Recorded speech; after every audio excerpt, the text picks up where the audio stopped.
Well, I remember doing the demo first of New York Mining Disaster, and Robert thought it'd be a good idea before we actually go in to make the album. You got any more songs to write? Go in and use the studio. To see what we'd written or what we'd had since what he'd heard. And we came up with about 8 to 10 songs, and there was still that missing song that he thought he could turn into a hit. All of a sudden, there's a blackout. We had no power at all. So we went outside, and while we're waiting for the power to come back on, and in the area where the cage is, where the elevator goes down, and there's steps on either side, we just sat on the steps, and Barry was playing his guitar, and this was so echoey, wonderful echo in this place, and it was like being in a mine. Don't go talking too loud, you cause a landslide, Mr. Jones. In the event of something happening to me. And the premise was the Aberfan mining disaster. It had broken everyone's heart. And it was only 6 months before we actually wrote the song. It wasn't until years later we found out there was a New York mining disaster in 1939, I think, in the state of New York. Have you seen my wife, Mr. Jones? Do you know what it's like on the outside? But that was just the title. A lot of people referred it to as Mr. Jones. You know, the song, Have You Seen My Wife, Mr. Jones? Mr. Jones. But that was the birth of that. It was the total echo effect, the hauntingness of it. But it also started us writing about drama and pulled us away from the Beatles' me to you syndrome. And like them, we started writing in abstraction. We started writing about situations and characters. Take this in hand,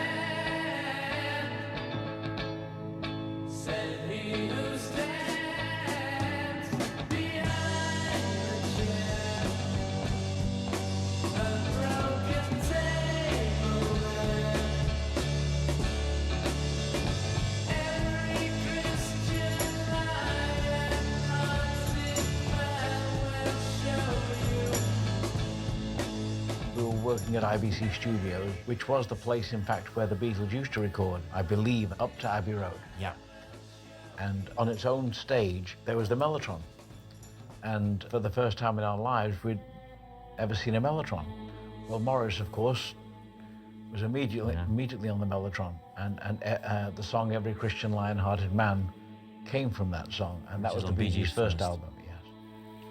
But we were in the same studio, and we were in the same space.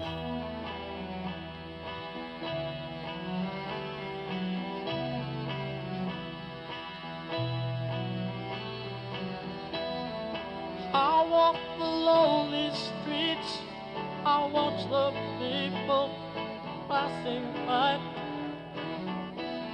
I used to smile and say hello, if I was just a happy guy.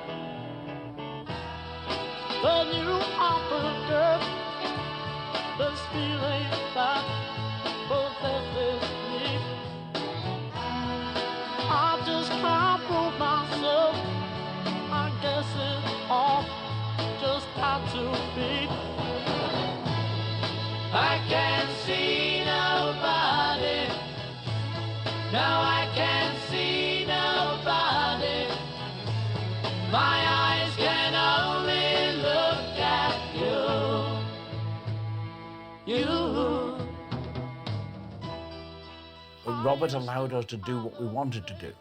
He put us in the studio with great engineers, and knowing our voices and knowing what we like to do and knowing our level, where we'd reached experimentally, where we were going to move from there. And we would do that, and Robert allowed us to do that.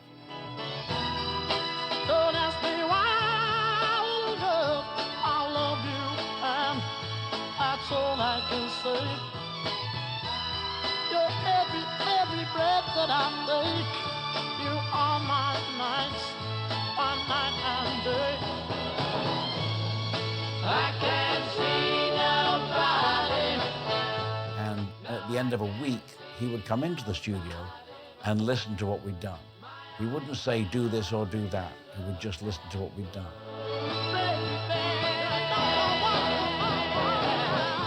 And his opinion would be, yes, okay, but maybe this needs that or this needs that. Or the opposing opinion would be stupendous. But he was always right. My eyes can only look at you.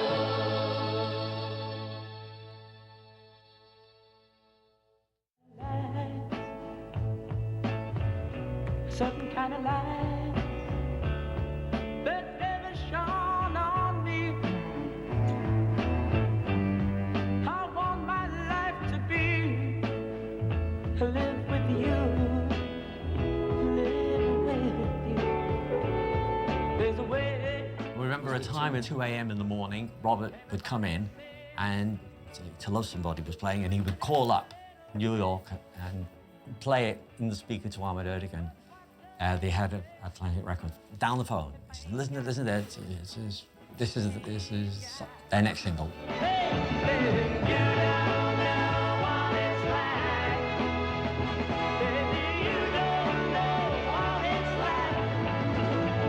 To love somebody, to love somebody, the way I love you. And that's how it was done. It was very organic. It was very gut instinct. So different to the way things are done now. I mean, what was really fantastic about that first year is that New York mining disaster and then To Love Somebody were charting in the American Top 20, which was very unusual even by today's standards for first-time records and British artists. It was due to Robert Stewart and Ahmed Erdogan at Atlantic working together. We had the NEMS team, we had the Beatles team behind us, and that's what really kicked it all off for us. To crack America was the ultimate dream. I mean, you've got to remember, when you're from that generation of kids that are growing up in Liverpool or Manchester or wherever, America's pavements are gold. Everything is 2 cars per family, huge houses. I mean, television, like 5, 10 channels. We had 2.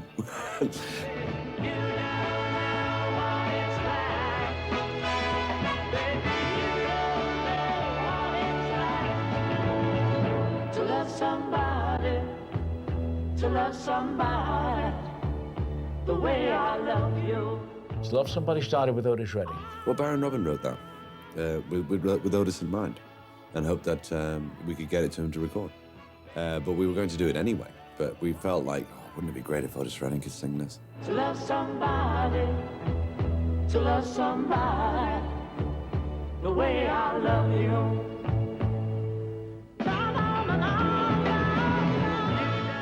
See, we were influenced a lot in our writing in those days, even today sometimes, by the artists that were around us, of who could do this song. We'd write the Beatles' new record. We'd write the Rolling Stones' new record, the Hollies' new record. Whatever groups that were out there, what would they release? What would they do? And we'd sing it, and it'd be us. I think our career is built out of jealousy and envy. We've got to beat that. It's not a bad thing. It was a sense of desperate need to be acknowledged. And when anyone rejected what we were doing, that would make us work harder. Because we felt that we could do something better. Let's try and beat that one.